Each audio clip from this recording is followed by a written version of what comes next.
I finally got around to watching One Night Only, and it is not as bad as everyone says it was. While it's definitely not perfect, I thought it was great.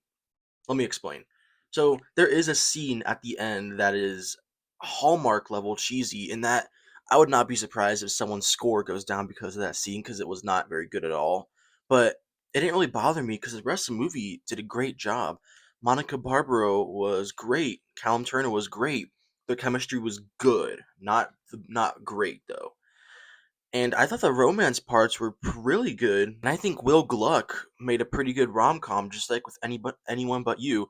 I think this one's better also because the concept is insanely creative, and it is amazing. The amazing concept. I do wish there was more world building because with this concept, I would like to see a sequel to this or a prequel that's maybe not so rom com centered, but I'm not sure. Honestly, it would be fine if this was just the only thing that comes out of this universe. Speaking of universe, anyone but you, I'm pretty sure takes place in the Gluckverse. I don't like that name, but we get references to that movie by showing the characters. It's hilarious. Those were some laugh out loud scenes, and there's a lot of laugh out loud scenes here because I do not think it's bad. I think the comedy was actually pretty good. There were much of the comedy worked for me. I can't really name a moment where it did not work for me. And a lot of the romance worked between both Callum Turner and Monica Barbaro.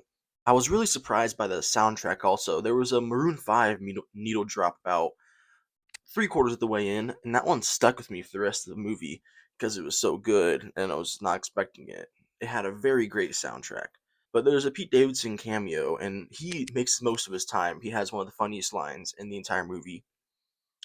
And there's a lot of different cameos in here. Like I said, with the characters from Anyone But You, they don't actually come on screen, but you'll see if you watch the movie.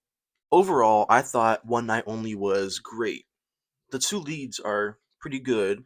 The comedy works, the romance works, the soundtrack is great.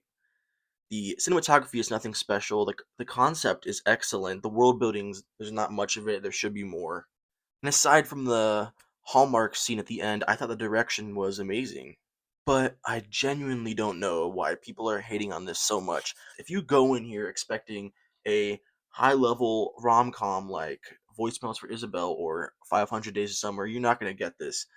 You see the trailer, you get what you get. And yeah, this is what I was expecting, and I'm glad it was that because it was great. I enjoyed it. It was very entertaining, very funny. I'm giving One Night Only an 8.3 out of 10.